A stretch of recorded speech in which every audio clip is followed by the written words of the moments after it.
Muy bien, chicos, vamos con el siguiente. ¿Qué podrá ser lo que se encontrará aquí? Tin, tin, tirirín. Una caja negra, chicos, bravo. No se crean, está del otro lado.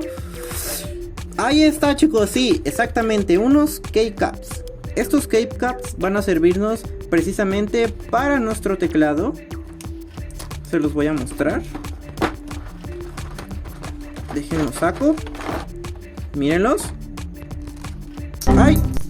Ya se me rompió otra cosa, chicos. Aquí está. No se crean. Este es como un tipo seguro. O sea, este lo ponen en su teclado. Lo meten así. Y luego ya nada más la agarran de aquí para quitar las keycaps de su teclado que tengan. Y ya ponerle posteriormente estas. Miren, estas vienen con todas estas letras. De aquí. Y acá. Estas se las vamos a poner a nuestro teclado. Muy bien. Estas están 10 de 10, la verdad. Están muy chidas. Vamos con el siguiente. Recomendado.